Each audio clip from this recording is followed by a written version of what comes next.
Welcome to Unwinding with Support Group, a mental health podcast by licensed professionals where we discuss mental health topics from a real world perspective, all while having a drink. So hang out, have some laughs, enjoy the ride, and maybe learn a bit. All right.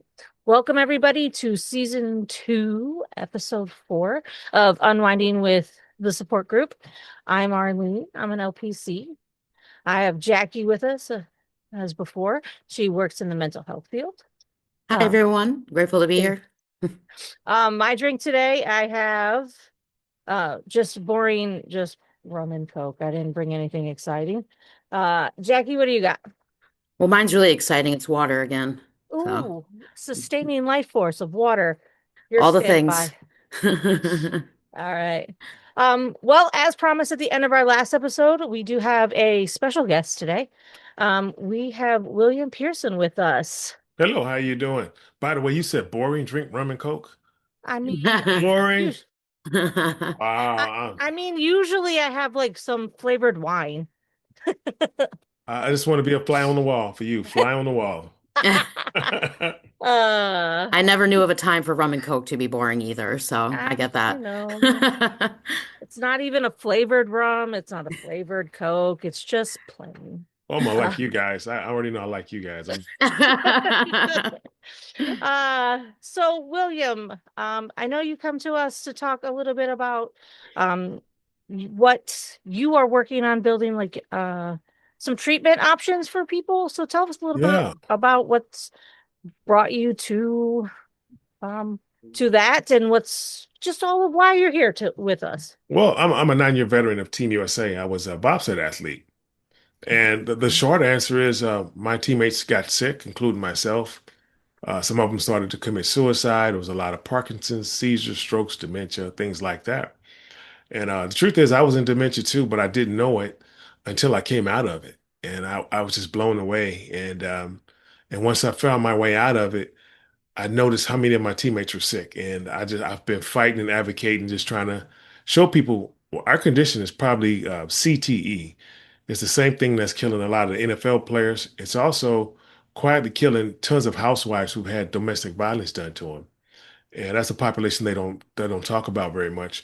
But it's also our veterans. They get this diagnosis of PTSD. And then, see, CTE can only be diagnosed upon death. And so when they do the autopsy reports, they're now checking out veterans who had the PTSD blanket, and they're now finding CTE in those guys too. And so that's why they report every year 6,400 veteran suicides. However, what they don't tell us is another 5,000 that overdose every year. And even if they leave a suicide note, they don't consider that a suicide. So we're looking at a minimum of 11,000 veterans every year take their life.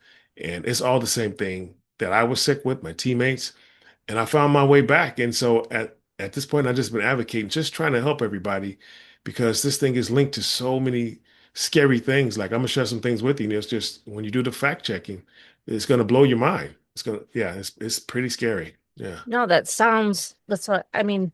You're right. They don't talk about the overdoses for veterans or even the housewives for domestic violence. That's a population I hadn't considered, like having CTE, but that makes sense. Yeah. Yeah, it does make sense. And so the medical community, or they're saying it's a one time, no, well, they believe you have to have repeated heads to the head. They keep saying repeated, repeated, repeated. But I met a lady one time and she had a doctor's appointment and she was so frustrated with her doctors. I didn't know her very well. And we just started talking and she told me what her symptoms were. And I was like, wow, you line up with concussion people. Like this, like I said, were you an athlete? She's like, no. And I asked her, so are you safe? Is your husband violent? And she's like, no, no, nothing like that. And then we talked for maybe 15, 20 minutes. And then right before we parted ways, she told me one time she was snowboarding with her son. She fell backwards and she said her arms did this. And I said, aha, bingo. That's what's wrong. See, first of all, she didn't tell her doctors about that. But even if she did, the doctors wouldn't know what to do with that. They're not going to find it on scans. You have to have massive brain bleeds before they'll start showing up like that. And so many people are right in plain sight. These symptoms, they look like other things. Like for me, even though my teammates were committing suicide, some have Parkinson's and all these other ailments, I thought I had diabetes. And I thought that's what this thing was. So here I am laying on my floor, praying for death every day, asking God to please come get me because I can't hurt my family by taking my life. And I'm thinking it's diabetes. Doctors are checking me for 10 years. No diabetes. Next year I go back. I just give me my insulin so I can move on with my life. And they were right and I was wrong. And the thing of it is, my last teammate called me, and we hadn't talked in a while. But he wanted to be a writer. And anybody who knows me, knows I did a movie years ago called Jerry Maguire. I'm one of the athletes. I did like 5 different characters. You'll see me sprinting up and down the field. You won't know it's me because I got on helmets and stuff. But yeah, that was me. And so my buddy called me. He wanted to be a Hollywood writer, and he called me with these crazy stories I've never seen on the big screen. And I was encouraging him. I said, okay, I was teaching him how to put it into format so he can pitch it. So, but the very last time he called me, he was speaking some weird gibberish, and I couldn't understand him. And he got frustrated. He hung up the phone. And I used to own treatment facilities, and I used to run some. And so mental health is my background. So I said, okay, I know what this is. I got to help this guy. And I did absolutely nothing. And eventually I got the word that he went to his family's factory and he hung himself. And the guilt hit me. And I just, for a long time, I was just kind of crippled by that, the news of that, because I felt responsible because I did nothing. However, eventually his autopsy report showed up. He was in stage 4 of CT, so I knew there was nothing I could do to help him. And the truth was, here I am living on the floor. When he called me, I was living on my own floor. I didn't go into my own bedroom. I took my mattress and put it right between my kitchen, my restroom, and my living room. And I don't know what I did all day. I didn't watch TV. The radio wasn't on. Every day I woke up, I didn't know what day it was. So I look at a little book, figured out, okay, it's today's Monday. Okay. Now I got to figure out what month it is. I always thought it was July or August, and I don't know. Your brain starts to kind of live in this little weird loop. And if anybody asked me how old I always said 28. I was 40. Like I did. I'm pretty sure I looked like a pervert or something, to some of these young ladies who are talking to me, but I wasn't being deceitful. I just didn't know. And so I found help, and as I got help, then I realized I was in dementia, and no one had told me. And yeah, that's the thing. This thing is it's right in our face, and it's kind of invisible. And if you don't have the right people around you, you won't know it. And so that's why I've been advocating, just trying to help everybody.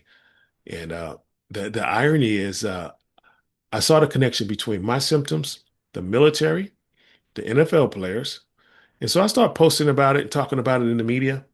And the military reached out to me, some of the people from the agencies that work with the DOD, and they told me that I was right. They said, please don't stop advocating. And so now I'm opening up a clinic to provide the same service that I used that woke me up, that got me off that ground and brought me back to the land of the living. It's for me, it's not perfect, but I'm not on that ground, praying for death anymore. But yeah, so that's what I'm up to right now. So we have a foundation, well, 501(c)(3). I have the building, and now we just kind of get all the logistics put in place and do some fundraising because I'm doing something a little bit different. I'm offering this service to the American public for free, and so that's what I'm working on. Yeah. Okay. Can you tell us a little bit about the treatment and what it is that you did that helped you so significantly? Okay, I tell you, what's your age of your population? You got a drink in your hand, so I'm pretty sure they're adults, right? Mostly adults. Mostly I would adults. say, but I would say all adults at this point. I don't know of anybody younger that listens to us. All right, I'm gonna give you the real talk because you got a drink in your hand. You might enjoy this. All right, so I thought it was diabetes. So once my teammate we found out when he died, he was in stage 4. So now I'm talking to my all my teammates. Everybody's got the same stuff going on. So my boogeyman is real now. I know it's CTE. So the algorithm on my phone changed, and that algorithm it made Joe Namath pop up. Or you guys, do you know who he is? Yeah. Okay. So he said he used hyperbaric oxygen, which is what this machine is behind me, to reverse his CTE symptoms. But he didn't leave details. He just said, he didn't tell me what his symptoms were. He didn't tell us how it helped. He just said it worked. So I went and tried it. And I can't make this up. I'm in the chamber for 1 hour. At this point, I'm probably been cloudy for 10 years. And so I get in this chamber. I'm in there for 1 hour. When I get out, like all the colors around me are just really vivid. And I'm just looking around like I almost don't recognize the place. I'm like, what is this place? Like, So my glasses were slightly tinted because I'm sensitive to lights, smells, and sounds. And so I put my glasses on a few times and take them off. And the salesman comes over and he's like, "Hey, what's wrong?" And I was like, "I don't think I need my glasses." And he says, "Oh, you're one of those." And I was like, "Okay, here come the salesman. He finna try to, get me to spend 20,000 bucks." I had just bought a house close to my family to go die in. I know I was dying. And so I bought this house. So I didn't have any money left over. So I'm thinking like, and I thought this guy was a scam artist, I'll be honest. But the truth is, some people get immediate relief and some people need like 2 sessions a day for 30 days. So I'm the first one. So I go home that night. I'm sitting on my couch. I fall asleep probably about, I'm thinking it's probably 9 o'clock. I don't know, something about nine. And I wake up with this massive migraine. One thing about my condition, I get migraines a lot and vertigo. And so I got a migraine, and so I'm panicking. I'm thinking, okay, I haven't had one in a few months, so did I do harm to myself? But something else was kind of going on at the same time. Like I've never had a migraine and an erection. They don't go together. And I had one. I was No, they don't typically go together. Yeah, usually when I got a migraine, I'm like, get away from me. I don't, you don't want people just in your space, just smells around, just like, yeah. So I climbed into bed. It's about midnight. I go back to sleep. I wake up in the morning. It's probably about 8, 9 o'clock. My migraine is gone, but that damn erection is still there. And I'm just thinking something is working up here. This thing is, and over the next few hours, my cloudiness was gone.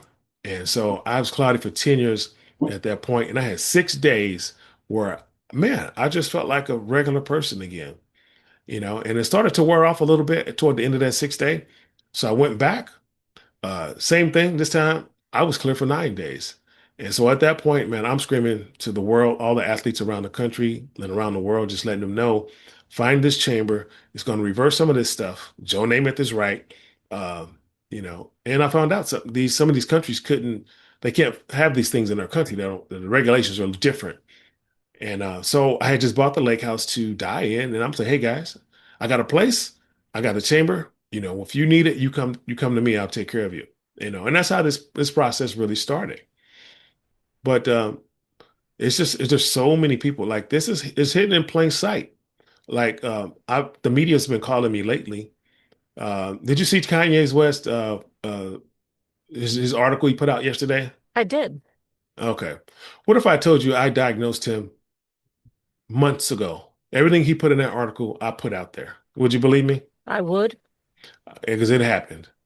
And so the media has been calling my publicist for the last 24 hours, just sharing this article because they found my post. And so what I did is I told people he had a documentary that came out, and I'm watching the documentary. And let me give you a little bit of my background. When I left college, I worked at this really weird place. It was San Joaquin County Mental Health Department. So if you see anybody doing anything weird on the street and the police grab them, we're the place that they bring them to. And so I was working there. And so we had people with, depression, schizophrenia, bipolar. We also had the criminally insane come through there for court sometime. And then I had these people, you ever heard of lobotomy? Are you familiar with Yep. that? We had those people still walking around. This is like 1993. And Hmm. so I had a lot of experience working with that. And when I joined the Olympic team, I had owned my own treatment facility. I had a 9 bedroom inpatient facility when I was 28.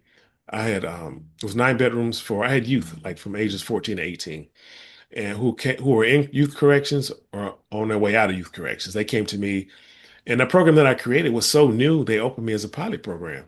And so that's what I was doing at the time. So mental health was my thing. And like I said, it was all the perfect storm for me to um, to get better and start advocating. But the number one thing was that hyperbaric, so I could, even though like I said, I didn't know the days, I didn't know and I'm gonna tell you how bad it was. One time, I hadn't seen my buddies in a while, so I went back to Salt Lake and we went to go shoot pool.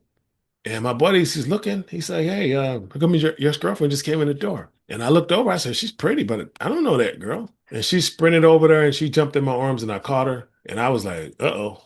So I wasn't recognizing familiar faces. This in my 30s. And so I had I guess my dementia started while I was still competing for Team USA, but I was probably 30, probably about 34, 35 at that time.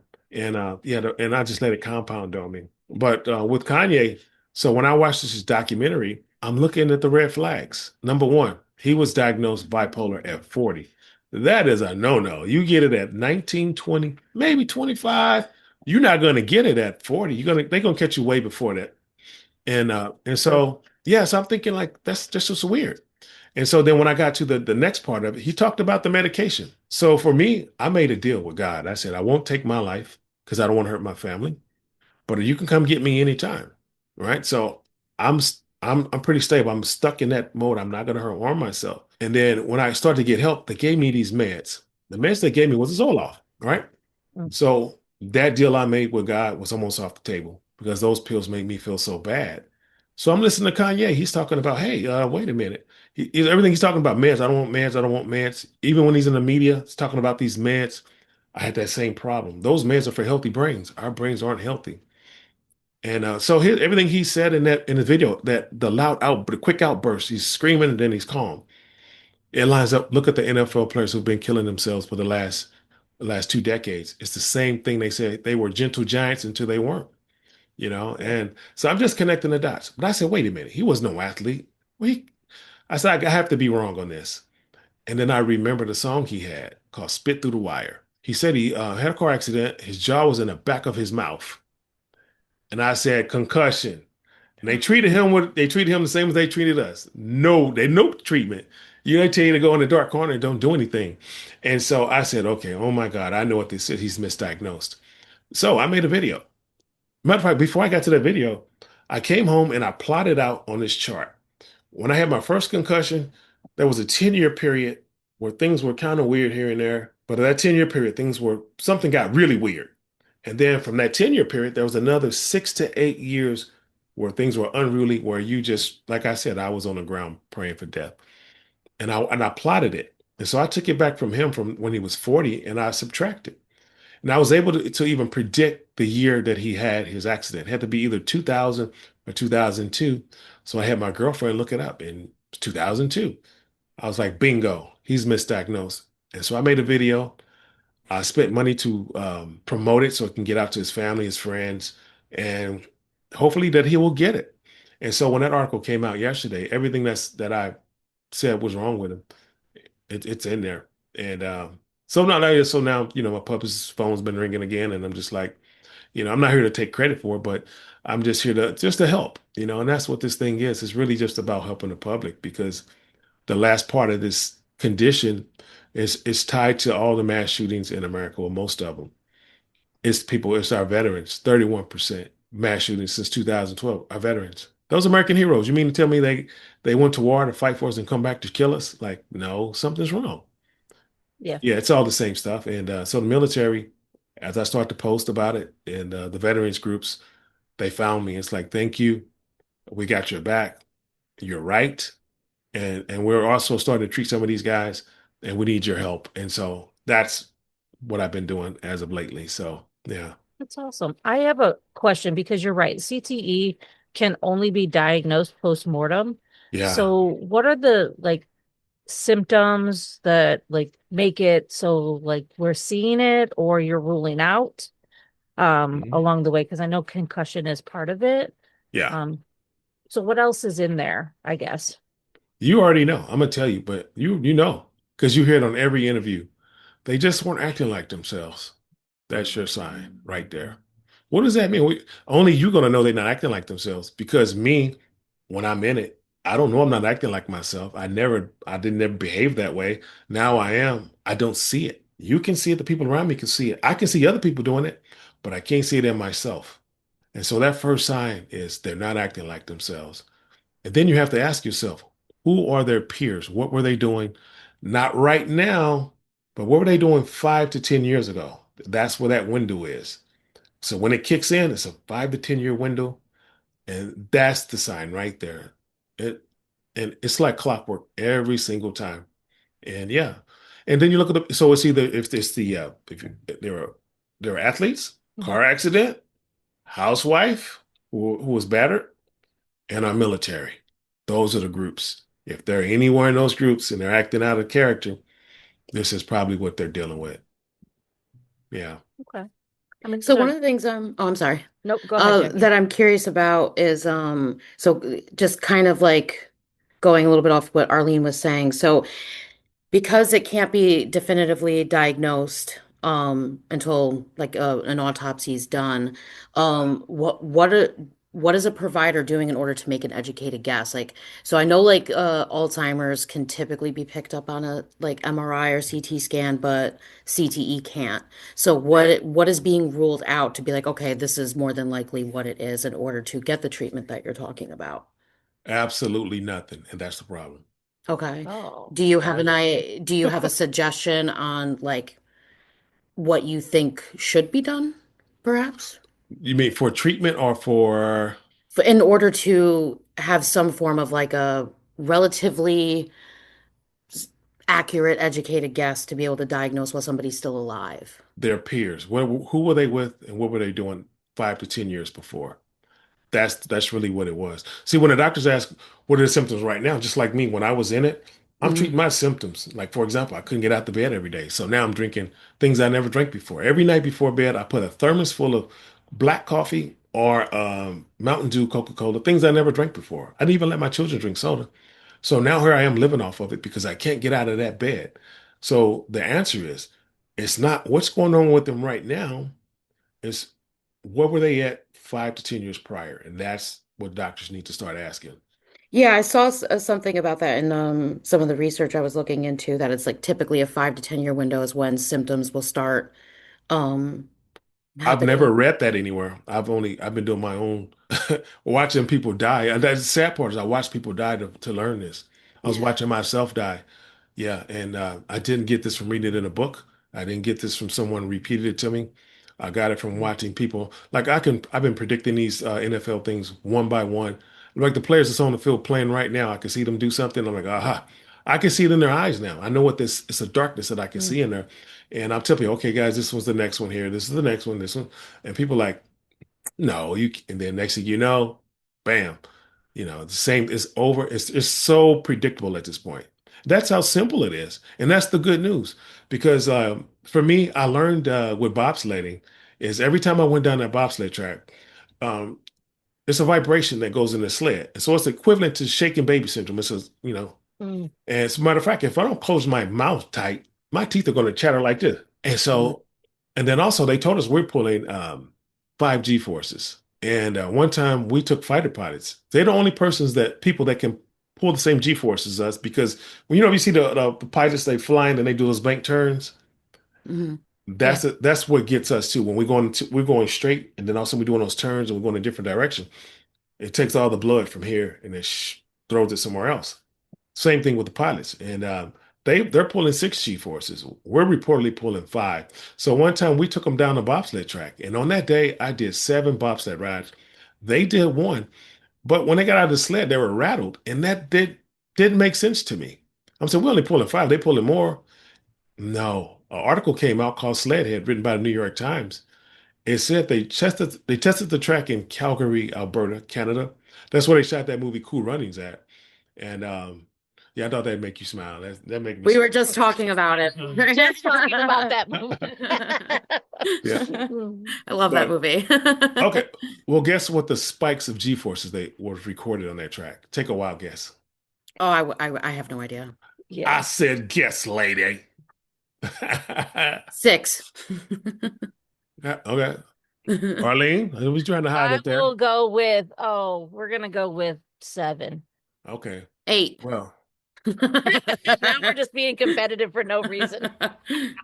it was 84.5. That was gonna be my next guess. Yeah. Right. Yeah. That was next, That right was up there. Yeah. good. And so that's the reason why the athletes are dying and they're sick. Like my driver from the World Championship, Stephen Holcomb, he's won every Olympic medal for America since 2003. He took his life at the Olympic Training Center, and Mm. then my one teammate who we just spoke about, he hung himself and he was in stage 4 of CTE. And so this thing is right here in our face. And the goal is for them is to sweep it under the carpet and pretend like it never happened. And I'm like, no, no, no, no, no. First of all, it's too many athletes here sick. I represent over 700 athletes in court right now, just trying to get help. Like, number one, I think I asked them is let's warn the new generation. They're fighting me on that. And number two is take care of my guys. And they're fighting me on that. They want to only evaluate us, which is just disgusting. Like, I asked the judge, I said, we're not lab rats. Would you take your child to a doctor who won't treat them? And so that's what's going on right now with the court stuff. So I realize they're not going to help us. And so another reason why I'm creating a facility is so I can start to treat all the athletes and veterans for free. Because I'm doing something a little bit different. There's people doing it now, but they're charging. Problem is, if you can't afford it, you're not going to be able to do it. It'll cost you a minimum of $12,000 a month for the first month. That's if you're going with a soft chamber like mine. Mm. And yeah, and it's just not sustainable for our veterans. They just can't afford it. Yeah. Yeah. Well, that actually is one of my questions. If someone can afford it, Mhm. how do they go about locating treatment now? Well, in America, legally, I can't even say treatment, even though, I'll get in so much trouble for saying treatment. I can say All right. therapy. Therapy. Well, you have to find the chamber. And I have a TikTok channel. It's called One Man with a Chamber. And all I do is help people find those things in their community. Sometimes I used to have some places where I can get it done for free and some places I can't.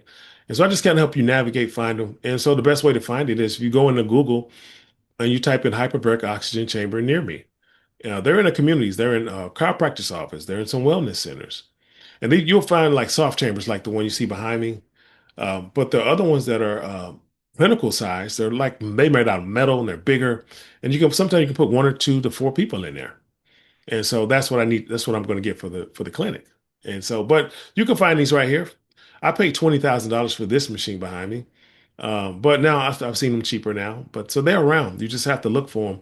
But the problem with that is most of the stuff you're buying blindly off the internet. And Mm. so it's like who do you send $20,000 to and feel confident that you're going to get a product in return?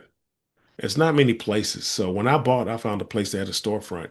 And yeah, and only especially because I was afraid of the technology. I didn't know how to do this. I was in dementia. I was cloudy when I first got this machine. I was afraid. I was really scared. So I paid the bigger price amount just so that I know I would be okay. And but yeah, they're out there. They're out there. And if you need help, um, usually it's the loved ones that find me because the people who struggling, some of those guys find me sometime too, but usually it's the loved ones who are they're researching because they see what's going on. Yeah. That makes sense. Um, for you, have you experienced any like long-term impacts from the therapy? Um, since you can't say treatment. The long-term impacts, Yeah. let me see. I'm not on the floor dying anymore. I can read again. I can do basic math again. Uh, so many more women are looking at me again. Like, yeah, that's about it. It's oxygen. It's only oxygen. It's like, All right. So matter. no negative like side effects that anybody needs to be like worried about. No, only side effects. See, they say um, cancer cannot live in an environment in oxygenated environment. So a lot of doctors now are putting patients in those chambers before chemo, during chemo, and after chemo. Matter of fact, there was a study of it was what's this guy? He was with the strength coach for the University of Houston football team. I saw it on ESPN about 3 months ago. He was in stage 4 of melanoma. They gave him 4 to 6 weeks to live. He was doing the chemo and wasn't working, and so they said he tried alternative stuff, and they showed him climbing into a hyperbaric chamber. This is on ESPN. You can find that story, and now his numbers are normal. And so people are using it for that as well. But the thing with that is, I tell people, make sure if you're doing it, see, some doctors will tell you, no, that thing's not work, it's unproven. Those are usually really old school doctors. Um, and yeah, and they're just not right. But the truth of it is you make sure you have to find a doctor who understands what you're doing. Don't go do it on your own because there's certain chemos you cannot do it with because it'll be toxic to you because it'll be too much oxygen with those meds. It'll stop your heart. And so make sure you have to talk to people. You have to talk to doctors and find a doctor who understands this stuff. Don't just go with anybody and don't sneak off and do it on your own because you can hurt yourself. But the truth is, That it's just oxygen. that was one thing I wanted to ask too, is if there were any what are the qualifying and also the disqualifying like symptoms or diagnoses for to get this therapy? One of the disqualifying thing is lung lung issues like COPD. You got holes in your lungs. Some people have weird weak lungs or problems with them, things like that. But there's like a website that you can go to, and it'll tell you everything you can use it for. I don't have that. I think it's called counteractions or something. I could probably have it. I can send it to you. But yeah, Okay. if you look on that website, it'll tell you everything that you can do with it and what you cannot do with it. Mainly, it focuses on the stuff that you can't do, so you don't hurt yourself. Hmm. And the truth is, it's just like if you get on the airplane. You know, you get on the plane and you get ready to take off, and you got to clear your ears a couple times. Same thing. It's really the same thing. And after that, you just once it gets up to pressure, you take a nap, watch a movie, write a book, do some meditating, whatever you choose to do in there. It, How long is a one session no, typically? it's up to you. I normally do 90 minutes. 90 minutes.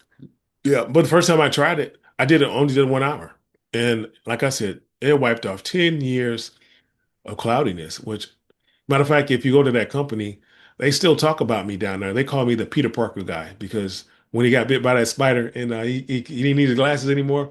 Yeah. I just heard about that about a month ago, and this was over a year. This was years ago when that happened. So I found out they still talk about me. But yeah, man, this thing is such a blessing. Like when I like, and if you go on my social media account, you'll see I was when I started this process, I was bald and my hairline was thinning, and man, I have trolls online right now on some of my pages. They be like, "Why is that guy wearing a wig?" You know, and I was like, "Man, best compliment I can ever get because I was going bald. Like my hair was gone. It was just yeah." And so no, it's just really a blessing. I really haven't had any side effects. Matter of fact, if it only gave me 2 more years of clarity, which has been way more than that, it would have been enough for me. If I passed away yesterday. I had 2 more years of not laying on that floor and begging for death. And it's so dark on that side. And that's why these NFL players are just struggling and suffering before they kill themselves. And then our veterans, like, think about that 11,000 veterans kill themselves every year because of the same thing I'm going through. And it just does not make sense to me. Yeah. No, I think Um, it's great, honestly, that there's something else out there because there's not enough when it comes to like injuries around our brain in general, Yeah. for sure. how long ago did you start? I started like the end of 2022. 2022. So, Yeah. because in the beginning you had mentioned that typically, I'm trying to say like 2 sessions a day for 30 days is like a typical amount that someone might need. Is there like some kind of like aftercare because you're still continuing it? So is that good for people at that point? They can stop, or is it something they need to continuously do? Well, it just depends on everybody's gonna be a little bit different. And for me, like I started out doing 5 days a week. And so I did 5 days a week, took the weekends off. And I did that for a few weeks. And eventually, man, I'm feeling like $1 million. I'm feeling good again. There's some things that's still a little bit squirrely. Like if you gave me three questions all at once, I'll probably answer half of one of them and then forget what you were asking me about any of them. I do that a lot, and it's I call it a glitch in my matrix. But other than that, man, man, if I'm doing it right now. I forgot what your question was. Yeah, Just the like kind of like the aftercare treatment, like so. sure. Yeah, because like you started in 22 and you still continue to do the therapy, but earlier we were kind of like I know that everybody's different, but you were Yeah. mentioning kind of like on average it's like 2 sessions a day for 30 days. So is there like a protocol for someone to follow to continue that treatment, or like what Yeah. is best practice that you've Well, seen? there's some clinical stuff that they do, but the truth is, everybody's going to be different, so you're going to have to listen to your own body. Everybody's body's going to be a little bit different. So for Okay. me, so like for example, I used to be really frustrated because at one point, like Joe Namath got permanent relief. I know a lot of people I met permanent relief. Here I am. If I go 30 days without using it, I start to get a little fuzzy again. Like my Mhm. speech pattern will start to slur. I'll have a hard time finding words. I can see them, but I can't say them. Things like that. And it was so frustrating for me. And then I did some homework one day, and this guy showed up on my algorithm. He lived in this. It's an iron lung. It looks just like my chamber. The only difference is his body's inside the chamber, but his head sticks out the top. And he was in that thing for 57 years. And he had such a great attitude. And I had to go look in the mirror at myself. I'm like, you're complaining about being in this thing for an hour a day. Shut up. You're blessed. You're blessed. But I tell you what, when I first started using it, and I felt great. I thought I beat it. I was like, okay, I don't need it anymore. I can't wait, you know. So I stopped using it. And I don't know how long it took, but eventually I was back in that dark place, and I was darker than I've ever been at the bottom. Like I just wanted to die. I didn't want my girlfriend to see me. I'm going outside to just kind of walk it off and just try to. And I was like, God, why is this back again? And at that time, I didn't have a two-bedroom. I had just got the chamber, and it was in my living room. And so when I went back in the house, I literally tripped over the chamber. I kicked the edge of it, and I was like, oh yeah. I'm doing an experiment to see if I still need it. Get back in the chamber. And so that's the thing about it. Is if you let you go too far, I'll go back to where I started and I won't even be able to help myself. And that's the scary part, you know. And sometimes I think I said, well, maybe that switch for me might shut off one day and I won't come back. And that's also a concern of mine. But right now I'm not concerned. I feel really great. I got some glitches, you know, but you've seen some of them. But you know, overall, no, I'm grateful and I'm blessed. That's Yeah, awesome. and I've been able to save so many other people, you know, and yeah, and that's what this is all about. Yeah. What That's do you awesome. think, so when Arlene had first mentioned this episode, like the when your people had reached out to her, I was looking into the therapy, and it seems like they need more information, essentially. Like there wasn't enough data really to provide much. And what do you think are the barriers for further researching it? Well, the research is there. They Okay. just do not want it to be there. Okay. Yeah, this thing been around since the 1800s. Okay. That sounds like the most medical answer to anything I've ever heard. They just don't want it to be there. Yeah. I mean, that's yeah, and that's fair. But so, I only have access to what I have access to. So what Yeah, I'm just saying if the you want to studies. elaborate, why do you think that is? Well, I'll tell you exactly what it is. It's the insurance Okay. companies. Okay. There's two reasons. One reason, they don't want to pay for it. That's number one. And then think about it. If you're like me, you're in dementia, you figure out what this is, you get some help, you come out. Now you want to know who harmed you. And once you find out who harmed you, and now you can't really take care of yourself as much, now you probably have to file a lawsuit so you can just get some relief. Now they're getting hit from both sides. They're going to pay for the treatment of this thing. They're going to be paid for being sued on this side. And so that's what this is really about. And then also, I don't take any meds. If you talk to any people with my condition, they're on 12, 13 pills. I'm not on any pills anymore. I'm not on any meds. And I'm being treated with just oxygen. And Mhm. it's really that simple. And man, it's just so many different things that this thing helps with. There's 14 treatments that they will pay for, insurance will pay for. But the ones with the concussion stuff, I think it's because of that NFL case. Once that information came out, the NFL case, it cost them $1 billion and maybe more than that, But the truth is, like I have this chamber, I've been in it. I have over 600 hours in it. Once I have it, it doesn't cost me anything to turn it on and get help, you know. But them pills, you got to pay for them pills every day. Who's paying for that? Insurance. It's such a small investment to solve the problem and move forward. But they're looking at the short-term thing of Well, being yeah, responsibility. and that's what also what the literature suggests at this point right now is just treating the symptoms, such as like antidepressants and migraine medication and things of that sort too. So, But those pills are for healthy brains. Our hmm brains are not healthy. And hmm they'll tell you right on the box.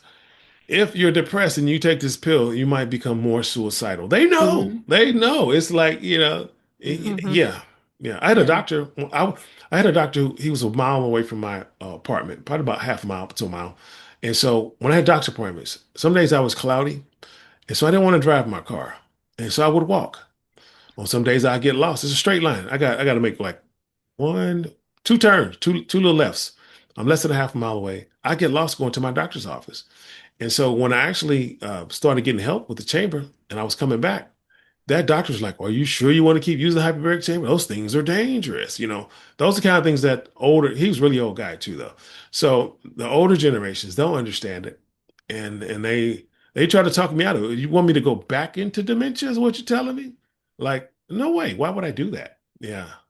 But Why did he think it was dangerous? Because you can get oxygen saturation probably, but that's using hospital chambers. Hospital Mm. chambers, there's a different atmospheres. My chamber is a 1.4 atmospheres, which means it takes me about probably 9, 10 feet underwater. That's what it believes. If you get a hospital grade chamber, it's 3 atmospheres. So you probably like 30, 40 feet underwater. So it makes the body heal quicker. So if you have bed sores, wounds that won't heal, diabetic stuff going on, usually they'll put you in there and it'll reverse those symptoms. It'll heal the body up quicker. They know that. They acknowledge that that's what they use it for. However, they don't want you doing it at home because, just like I said, I've helped so many people with my own personal chamber, including myself. Like I just 600 hours on my chamber already and counting. Yeah. And did I tell you, grew my hair back? Did I tell you that? Yeah. It I feel looks like that great. is the thing you are most happy about. Oh my God, is it ever? I tell you what, when I was in my early 20s, I remember my dad always talking about his hair was coming out when I was a kid. He'd be looking at the hair in the sink. And so he put that stigma in my head. I'm thinking, man, I'm gonna go bald too. And then I saw my brother, his hair started coming out early. I was like, oh my God, I'm next. And so I was just so paranoid. Every day it was on my heart until I did a movie called the Jerry Maguire movie. And so after that movie was shot, I didn't need a job for a while. And I said, you know what? I'm gonna face my fears. I'm a movie star now. So I I took my shaver and I buzzed my head and I forgot I had a doctor's appointment. I didn't have any hats. So I went to the doctor's appointment anyway. And this doctor, he said, hey, I don't mean any funny business. He told me that his best friends, he owns the biggest modeling agency in Arizona. He said, I'm sure he would love to have you on his roster. And I did not take him up on it at that time. But eventually, modeling job after modeling job showed up for me over and over. And that bald headed turmoil I had was actually my moneymaker. And so, yeah, and so I cut my hair for so long, I never thought it would grow back until one day I had a cousin in trouble. Now my memory is gone. I can't remember anything. So every time he calls me about needing help, I forget to help him. So one day I told myself, I'm not going to cut my hair again until I help my cousin. And one day I looked in the mirror. I was like, why is my hair so long? And then my girlfriend had to remind me. He said, you said you're going to help your cousin before you cut your hair. I was like, oh, okay, yeah. And so I did exactly that. But eventually, my hair started to grow because it was my reminder to do the things that I needed to do. That's one thing about this thing, it will strip your memory. Like there's so many things I don't remember. Um, yeah, it's just yeah, and once that memory it starts to go, the short-term memory is gone. I can remember things from when I was 2 years old, but I can't remember what I had for breakfast. I can't remember what I had for lunch. I can't remember what I did yesterday. It's those type of things. As a matter of fact, when I came out of dementia, that's when I realized I was in dementia. I went back to the people who treated me the first time, and I thought I had solved something. I thought I had this new information that nobody ever knew about, and I had just came up with something new. Figured out how to come out of dementia and treat it. And I was telling these guys, I'm trying to get it all out. I'm talking so quick. And the guy said, hold, please. He went down in his dress. Just he grabbed a piece of paper and he did this. He said, you mean like this? Popped a piece of paper, handed me this brochure. And on that brochure, it was the studies of people in dementia and Alzheimer's. They've been treating people as Alzheimer's and dementia for a long time. But if you're not rich, you don't know about these studies. You don't know about these things. If you're rich, these things are in your home, but they don't make it for the poor. The poor people have no idea that these things even exist. Matter of fact, all I think I knew about it was Michael Jackson had one. That's it. Mm. And I didn't want to be the weird Michael Jackson guy. But the truth was, man, I'm so, so, so, so grateful. I don't mind being the Michael Jackson guy now. Yeah. So this hyperbaric oxygen therapy also helps with dementia and Alzheimer's? I was in dementia. I'm walking testimony. Okay. That's why I filed my court case. When we started, I couldn't even like form complete sentences all the way. I can get some of it out. And if I had to really work to get them out, I can do it, but I got to work hard. It's almost like I could see the words inside the inside of my forehead on the inside. I could see them, but I still can't pronounce them. And Hmm. every so often, I've been coming up with these new epiphanies. Like I'll give you one that like I was like, oh my God, I didn't know what that word really meant. And then I think about it for a while. Wait a minute, I did know. It'd be like something like laptop. Oh. It's a computer because it sits on your lap. It's like I was coming up with this new. No, I knew that forever. But your mind was gone, man. When your mind is gone, it just plays those tricks on you. And man, but I tell you what, this condition is so unforgiving. It is so unforgiving. Yeah. Any other questions, Jackie? Because I feel like most of mine have gotten answered along the way here. Um, I guess one thing I am interested in is a little bit of like you touched a lot on your mission and the foundation or nonprofit that you're trying to open. It's Um open. It's open. oh, it is open. Okay, yeah, so I The, get so what does how does accessing that, like, how does that look, and are you offering, like, is it just for the oxygen therapy, or are you offering other types of treatments to go in conjunction with that, and stuff like that. well, we won't be offering any treatments. Therapies, excuse me. Yeah, yeah, yeah, absolutely. There's a lot of new it's like magnetic brain stuff that they have. I think it's called TMS. There's a Yep. few things like that. I want to offer some of that red light stuff we're going to offer. Mm. And then eventually, once we really up and strong and have plenty of funding, like, we want to make sure we're doing blood work and things like that to get down to the real root of it, to make sure your blood is clean. And how do we clean that out? So yeah, as a matter of fact, because my blood, I don't know what it's done to my blood, but the Red Cross have me on speed dial now. I went and donated blood one time, and it's true story, guys. This is insane. They actually just sent me a card laminated the other day with my name, like I'm a VIP guy. And so I went to donate blood because my blood has started to get thicker. And so they said, "Oh, you should go donate some blood. You have too much blood now." It's like, what? Is that a thing? So go donate some blood. And they asked me, would you like to do because first they check your blood. Certain people can qualify to do this thing called a power red. That means my blood is the way it's set up. I can treat like twice as many people with um, twice as much as the next person. And so if I do double the amount, that's like I'm treating four people. And so and they said, "Will you do a power red?" And they explained it. I said, "Sure." And all of a sudden, they start ringing this bell, ding, ding, ding, ding, ding, ding, ding. I was like they would like celebrate, like when you go, when you go to restaurants and you say it's your birthday.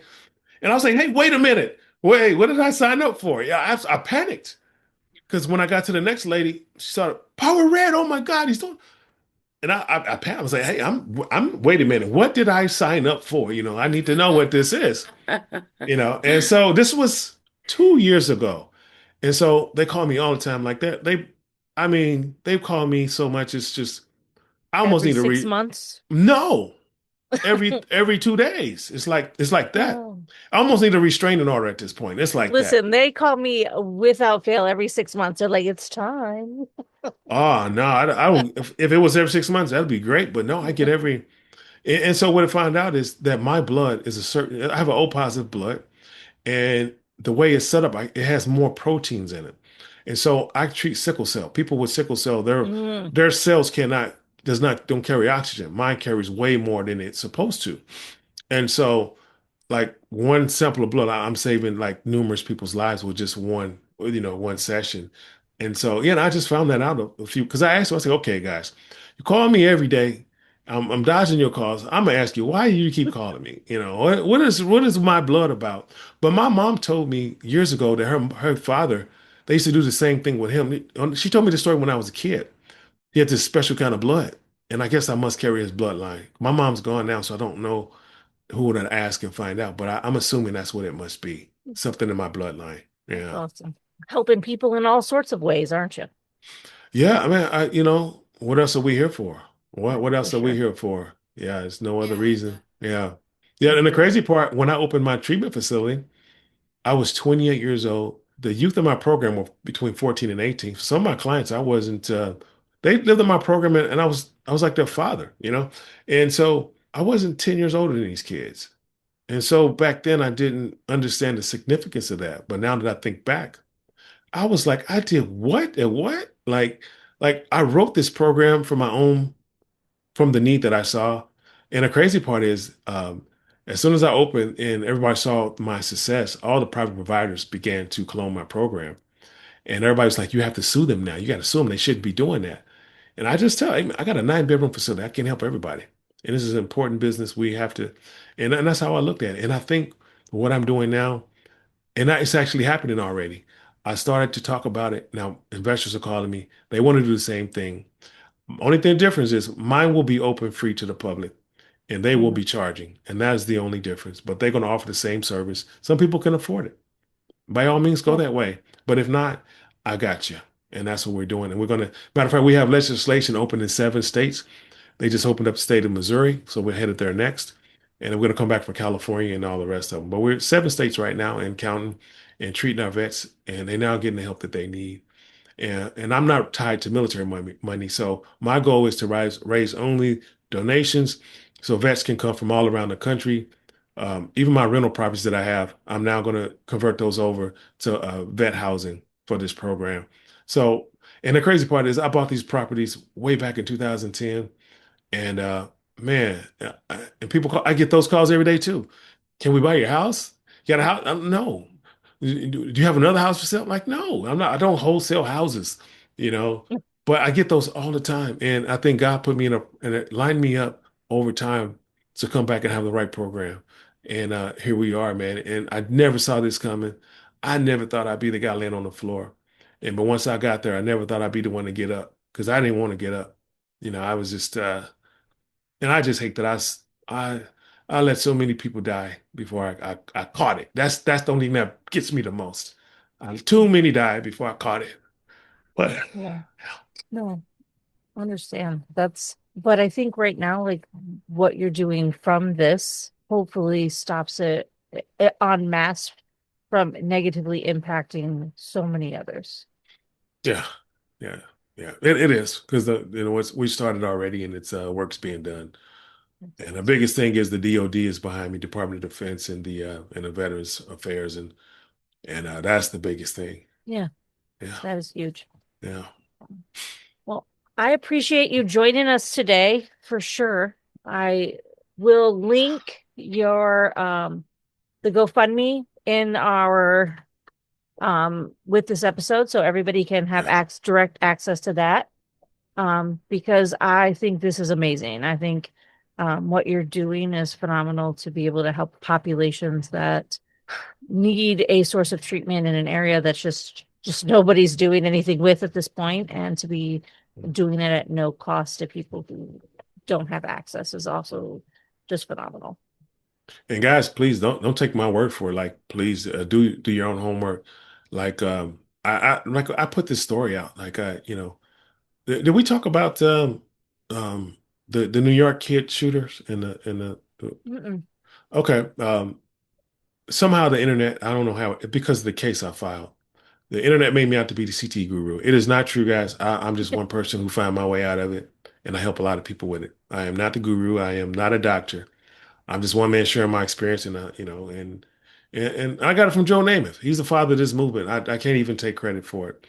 And so there was a young man who went up to an NFL office about 3 months ago. He went to go kill Hmm. it. All right. He left a CTE suicide note, and the media said he didn't play college or pro. He can't have CTE. He only played high school football. So my social media is going crazy. My phone's going crazy because I advocate for this stuff. And so his study came back. He was right. He was in stage 2. And I made a video. Remember, if you on my TikTok channel, there's one man with a chamber. I'm wearing a red Team USA shirt.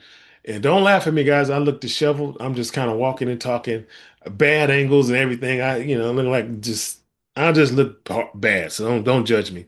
And so I'm telling people, like, hey guys, I know athletes are doing this, but it is not the population I fear. This is not the one. I said the ones I feel fear are the same ones who have the same issues I have, who come out of the military because I know what this is. And they're coming back here. They're the best killers, trained killers in the world. I said, those are the ones that I fear. I said, we got to get them some help because my brain is telling me all day to end this life. Their brains are telling them to do what they do is kill their enemy. Who's the enemy? They're here with us. We're now the enemy. And guys, please go fact check me. And so that's exactly what I said. I said there's a wave of military mass shooting coming. We had to get ahead of this. So I posted that video. The next day I had court. I spoke to the judge about it. And on the courthouse steps, I said the same thing I just said here. Same thing. And so, guys, the very next week, Please go check the news, the Google and whatever.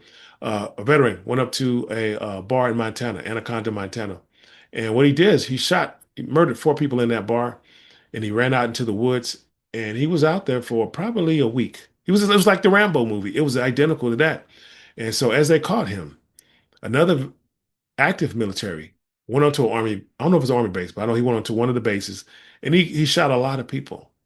And then 2 weeks after that one, we had another veteran go up to a Mormon church in Minnesota. He set one part of the church on fire on the backside. Then he came around the other side and started shooting. And when they stopped him, there were people missing. And so everything that I said was happening. It all happened within weeks. And he said, okay, well, maybe that was just the end of it.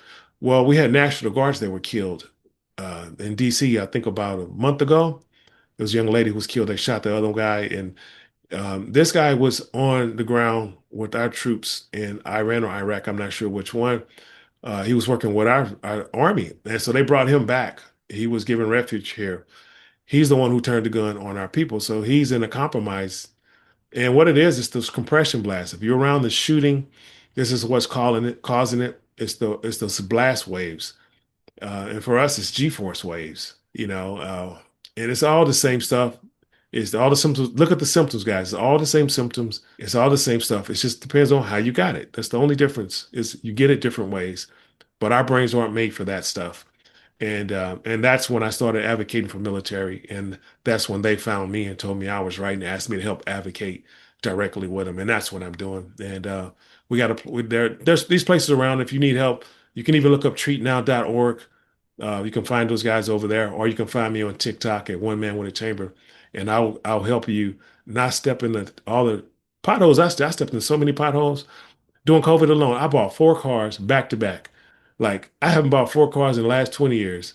And I just, for some reason, I was doing dumb stuff. I just couldn't. Your rational mind tells you have to have these things. It's for a reason. And the reason is always BS. But you can't tell somebody who's not in their right mind that they're not right. And that's what this is. And help us save these people because it's going to save us. I promise you, this is all directly related to the mass shootings in America. And if you pay attention, watch each mass shooting that comes, check their background. You'll see it. And like I can't unsee it now. Like it's just like I'm just like every time there's one, I'm looking because I know what it is now. Before it's even reported, oh God, here's another one. Yeah. Yeah. Again, I appreciate you coming. This has been great information. Really, it has. It's been eye-opening. I hope for our audience as well as like I've learned some things too. I do appreciate you being here with us. And like I said, I will post the GoFundMe with this episode and some links to your social media as well All right. as we go through this. But I do appreciate it. This has been great. I have enjoyed having you on. Thank you. I really appreciate you guys having me. You guys are I'm gonna tell you this. I'm gonna say this. My case is huge. I represent 700 people in court right now. At least 700. There's more, way more. Olympic athletes. And a matter of fact, I didn't think they were hearing me. There was an Olympic athlete who retired last week because of concussion issues. That would never happen before. You just keep going. They bully you, make you keep going. And then last week, at the same time, the Swiss team boycotted. They might be boycotting the Olympics. They're the best bobsled teams in the world because of safety issues. And I'm thinking, and they told me they were listening. The Canadians told me they're spreading. So they're listening and they're understanding. And we're trying to take care of everybody. But now we got a lot of people that's sick. Yeah. So That's awesome, though, to have that kind of widespread, like, hey, this is a big issue. yeah. Absolutely. Yeah. For sure. Yeah. So, Yeah. all right. As always, everybody, give us a like, give us a share, follow, all the things. We appreciate you being here with us today. So enjoy the rest of your day. Thanks for listening to another episode of Unwinding with Support Group. Follow us on Substack. Give us a like, a follow. Give us a comment. Tell us what you hated, what you like, what you want us to talk about next. Let everybody know where they can find us too. But thanks for hanging out with us once again.